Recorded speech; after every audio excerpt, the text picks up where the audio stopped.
Assalamualaikum warahmatullahi wabarakatuh. Di sini kami dari kelompok 6 ingin memaparkan materi tentang Accounting for Derivatives and Hedging. Nah, sebelumnya perkenalkan saya sendiri Naswa Salsabila dengan NPM akhir 037. Lalu ada teman saya Hikmatul Hasanat dengan NPM akhir 033 dan ada teman saya Eka Nur Afia NPM akhir 036.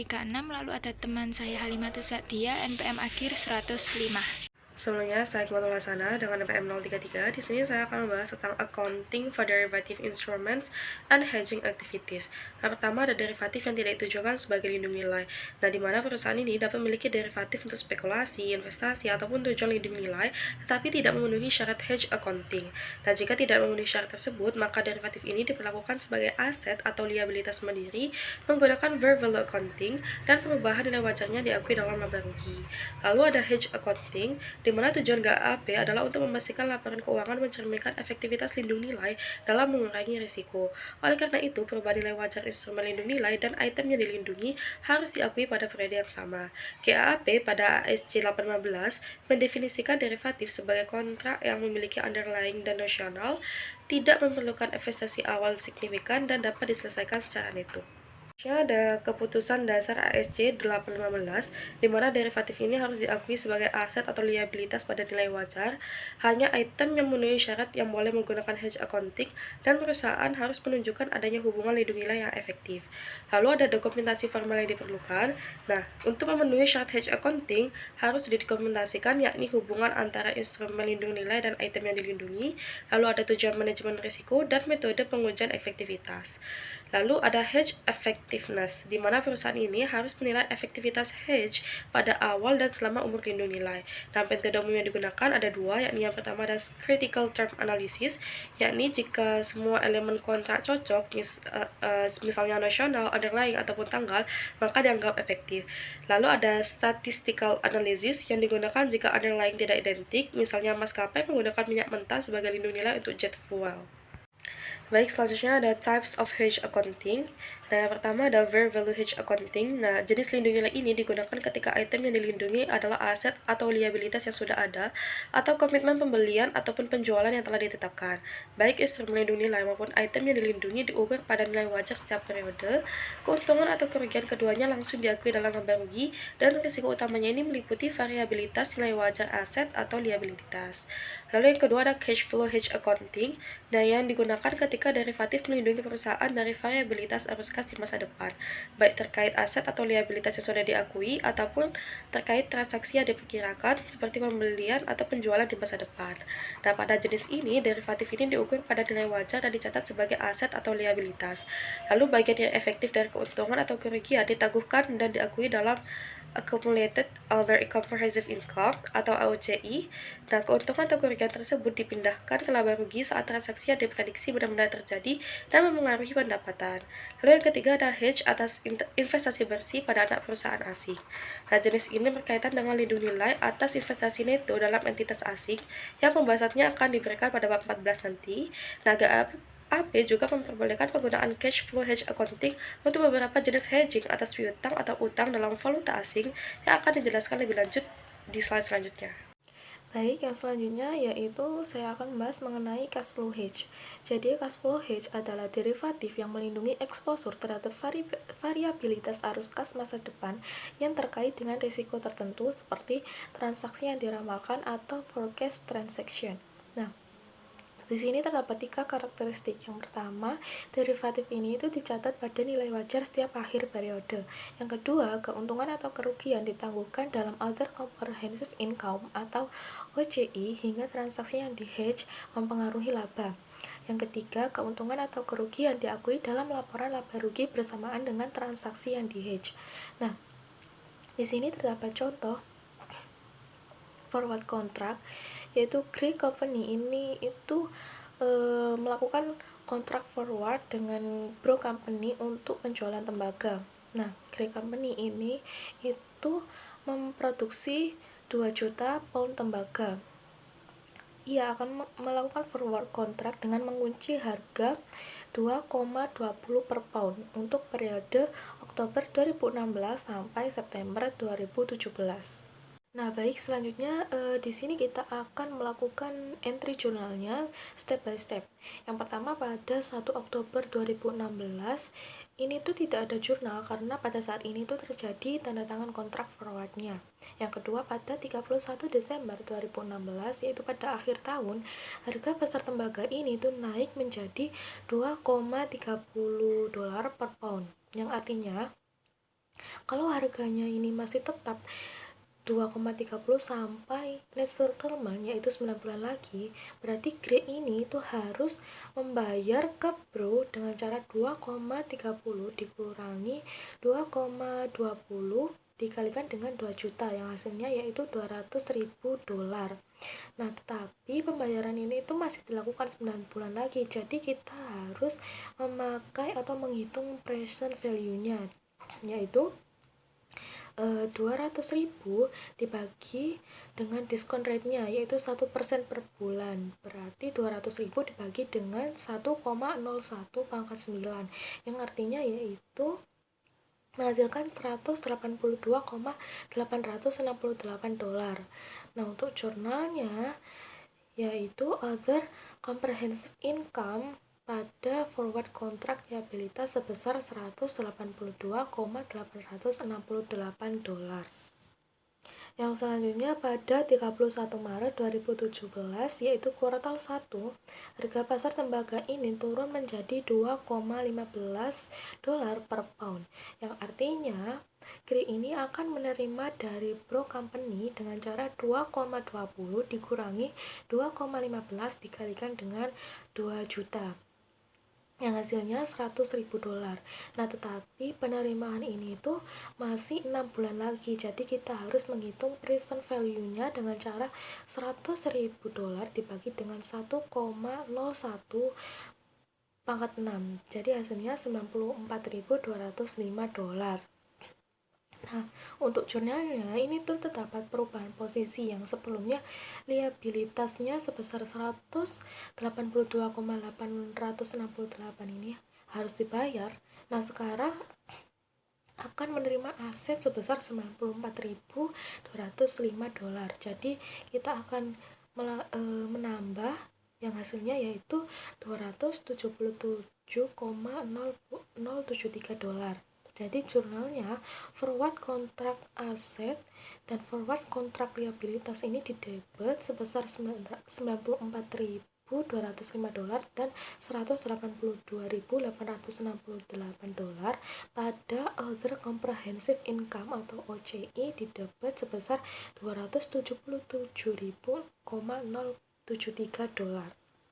Nah, selanjutnya pada 30 Juni 2017 yaitu kuartal 2, harga pasar tembaga ini turun lagi menjadi 2,10 dolar per pound.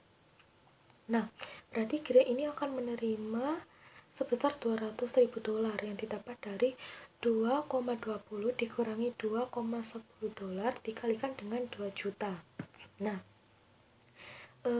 kita akan menghitung present value-nya yang masih dilakukan 3 bulan lagi, jadi 200.000 dibagi dengan 1,01 pangkat 3 yang menghasilkan 194,118 dolar. Nah, kita akan melakukan penyesuaian dengan cara 194,118 dikurangi dengan aset yang akan diterima tadi yaitu sebesar 94,205 dolar yang hasilnya yaitu 99.913 dolar. Jadi jurnalnya yaitu forward kontrak aset didebit sebesar 99.913 pada other comprehensive income dikredit sebesar 99.913 dolar. Nah, yang terakhir pada 30 September 2017 yaitu pada net settlement. Harga pasar tembaga ini ternyata naik menjadi 2,30 dolar per pound. Nah, di sini terdapat 3 kejadian. Yang pertama, Grey akan menjual tembaga ke pasar. Yang jurnalnya yaitu kas pada sales sebesar 4.600.000. Nah, ini tuh didapat dari 2 juta dikalikan dengan 2,30 dolar. Jurnal yang kedua yaitu cost of goods sold pada inventory sebesar 4 juta. Nah, kejadian yang kedua pada settlement forward contract. Harga pasarnya kan menjadi 2,30 dolar, yang berarti lebih besar dari harga kontrak yang sebesar 2,20 dolar. Jadi Grey ini harus membayar dengan sebesar 200.000. Nah, 200.000 dolar ini itu didapat dari 2,30 dikurangi 2,20 dolar dikalikan dengan 2 juta. Yang berarti jurnalnya yaitu sales dan other comprehensive income itu didebet sebesar 200.000 dan 194,118 dolar.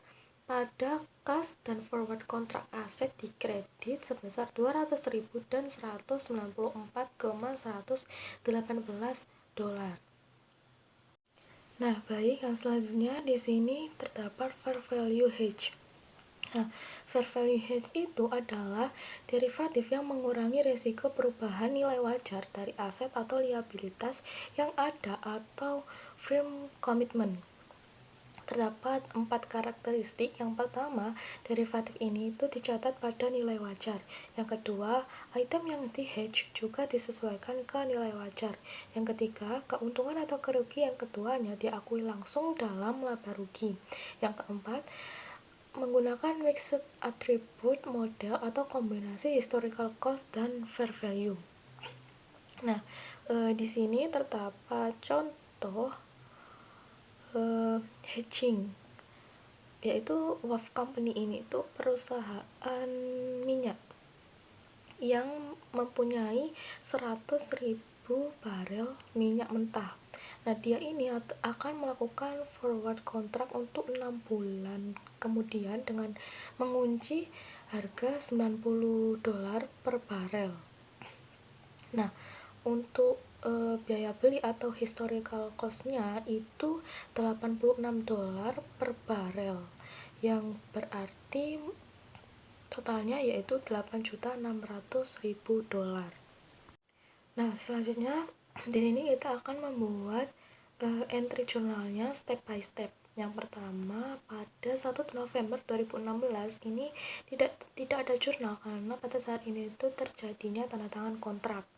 Yang kedua, pada 31 Desember 2016 pada akhir tahun harga pasar ini naik menjadi 92 dolar per barel. Nah, untuk step yang pertama yaitu forward contract.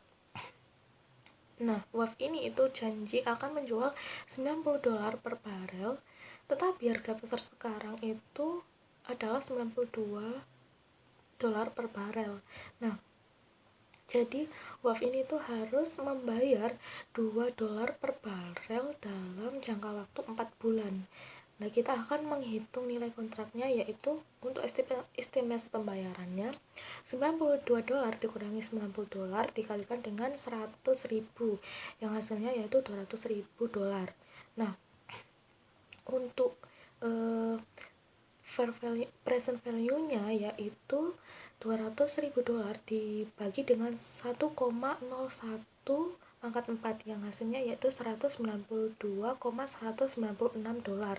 Jadi jurnalnya yaitu loss on forward contract pada forward contract liabilitas sebesar 192.196 dolar. Nah, step yang kedua untuk inventory-nya. Nah, harga pasar kan naik jadi dari 90 jadi 92 dolar. Nah, perubahannya ini menjadi 2 dolar per barel. Jadi kita akan menghitung menggunakan 92 dikurangi 90 dolar dikalikan dengan 100.000, yang hasilnya yaitu 200.000 dolar. Jadi jurnalnya yaitu inventory pada gain on inventory sebesar 200.000 dolar. Selanjutnya yaitu pada tanggal 31 Maret 2017 yaitu kuartal 1, harga pasar ini turun menjadi $89 per barel. Jadi untuk forward kontraknya WAF ini akan menerima sebesar $1 per barel. Tetapi penerimaannya ini masih 1 bulan lagi. Jadi kita akan menghitung estimasi penerimaannya yaitu $90 dikurangi $89 dikalikan dengan 100.000 yang hasilnya yaitu $100.000. Untuk present value-nya 100.000 dibagi dengan 1,01 jadi $99,010. Nah, jadi jurnalnya yaitu forward contract asset dan forward contract liabilitas di debit sebesar $99,010 dan $192,196 pada gain on forward contract di kredit sebesar $291,206.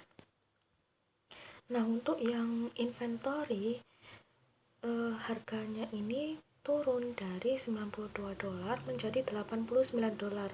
Jadi perubahannya yaitu minus $3 per barel karena inventory value-nya turun. Jadi kita akan menghitung yaitu $92 dikurangi $89 dikalikan dengan 100.000 yang hasilnya yaitu $300.000. Yang jurnalnya yaitu loss on inventory pada inventory sebesar $300.000. Selanjutnya pada 30 April 2017 yaitu pada net settlement. Harga pasar ini turun lagi menjadi $87,50 per barel. Nah, untuk forward kontraknya WAF ini akan menerima sebesar $250.000 yang didapat dari 90 dikurangi $87,50 dikalikan dengan 100.000. Nah, jadi jurnalnya yaitu cash di debit sebesar $250.000 pada forward contract asset dan gain on forward contract di kredit sebesar $99,010 dan $150,990. Nah, untuk yang inventory harganya ini turun dari 89 menjadi 87,50. Jadi perubahannya yaitu $1,50 per barel. Untuk perhitungannya 89 dikurangi $87,50 dikalikan dengan 100.000 yang hasilnya yaitu $150.000. Jadi jurnalnya yaitu loss on inventory pada inventory sebesar $150.000. Selanjutnya ada cash flow hedge. Ini Win menjual barang 100.000 euro dengan spot $1,65. Itu berarti piutangnya itu $165.000.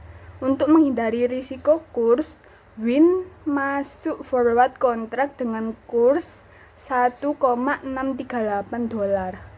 Di akhir tahun piutang naik, jadi gen forward kontrak rugi masuk OCI lalu dilakukan offset. Ada diskon $1.200 yang diamortisasi 3 bulan. Saat pelunasan, gain and loss saling meniadakan. Terus jurnal untuk tanggal 2 November 2016 itu untuk pencatatan penjualan, jadi akun receivable pada sales sebesar 165.000. Terus pada 31 Desember 2016 itu untuk penyesuaian piutang untuk spotnya. Jadi akun receivable pada exchange gain sebesar 1.000. Terus juice forward contract fair value-nya itu order comprehensive income pada forward contract sebesar 1.683. Terus offset gain piutangnya itu exchange loss pada other comprehensive income sebesar 1.000. Terus ada amortisasi diskon dari November sampai Desember itu nilainya $801. Jadi jurnalnya exchange loss pada other comprehensive income sebesar 801.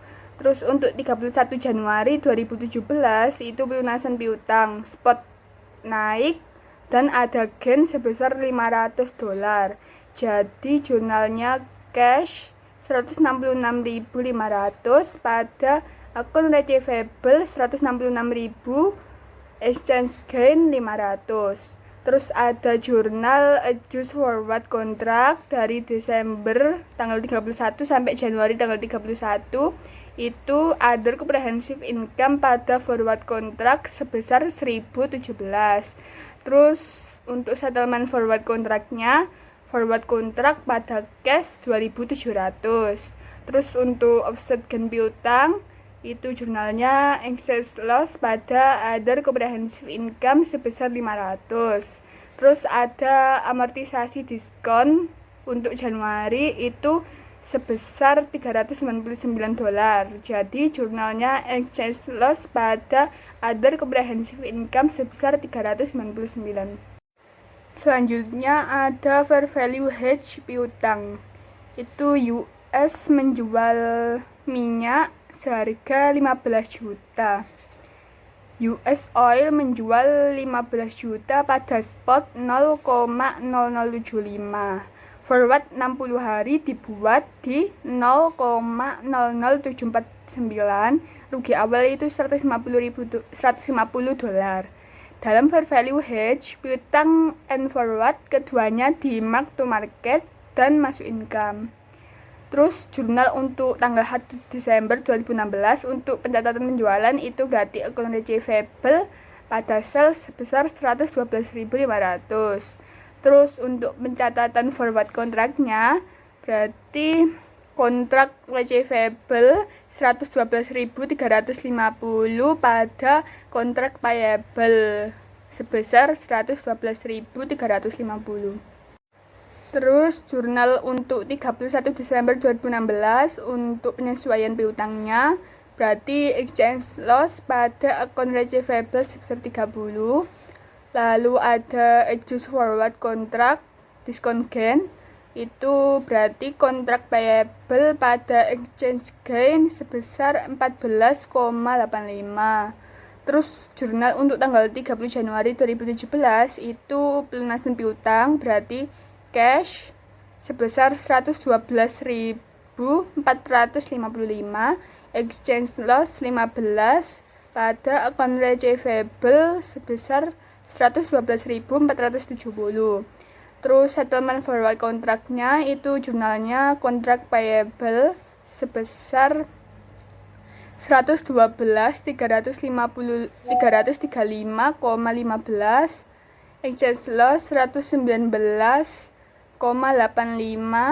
pada cash sebesar 112,455. Terus untuk US Oil menerima cash dari broker berarti cash pada kontrak receivable sebesar 112.350. Yang selanjutnya ada hedge of a firm commitment pembelian bourbon cat 60.000. American Stores berkomitmen membeli bourbon 60.000 cat, forward rate-nya 0,725. Karena barang belum diterima, firm komitmen disesuaikan nilainya untuk mengimbangi perubahan pada forward contract. Hasil akhirnya inventory dicatat sebesar harga forward. Untuk jurnalnya pada tanggal 2 Oktober 2016 itu mencatat forward contract yaitu kontrak receivable pada kontrak payable sebesar 43.500. Terus 31 Desember itu forward kontraknya turun nilai. Jadi exchange loss pada kontrak receivable sebesar 900. Terus ada firm commitment naik nilai berarti jurnalnya change in value of firm commitment pada exchange gain sebesar 900. Terus 31 Maret 2017 itu settlement bayar forward contract.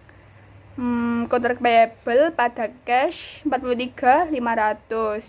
Terus terima cat dari broker berarti cash 40.800, exchange loss 1.800 pada kontrak receivable sebesar 42.600. Terus ada firm commitment adjustment itu jurnalnya change in value of firm commitment pada exchange gain sebesar 1.800.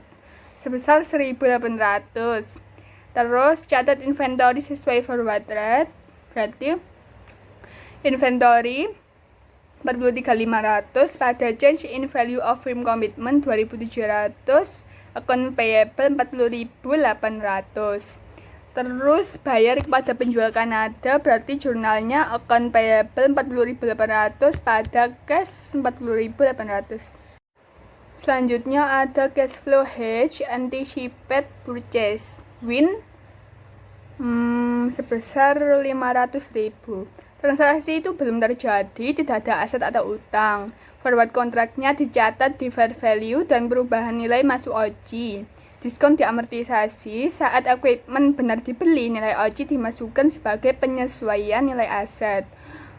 Jurnal untuk 31 Desembernya itu adjust forward contract. Forward contract pada other comprehensive income sebesar 4.901. Terus ada amortisasi diskon pada Desember, itu berarti other comprehensive income pada exchange gain sebesar 3.346. Terus untuk tanggal 2 Maret 2017 itu ada adjust forward contract, berarti jurnalnya forward contract pada other comprehensive income sebesar 15.099. Terus catat pembelian equipment, itu equipment pada kas sebesar 860.000. Terus settlement forward contract, cash pada forward contract sebesar 20.000. Terus amortisasi diskon dari Januari sampai Februari, itu jurnalnya other comprehensive income pada exchange gain sebesar 6.654. Selanjutnya ada speculation forward contract euro, tidak ada hubungan dengan transaksi. Terus seluruh gain atau loss itu masuk income. Jurnal untuk 2 November 2016, kontrak receivable pada kontrak payable sebesar 5.400. Jurnal 31 Desember, kontrak receivable pada exchange gain sebesar 50. Terus 31 Januari 2017, cash 5.530, exchange gain 80, pada kontrak receivable sebesar 5.450. Terus kontak payable 5.400, pada kas sebesar 5.400.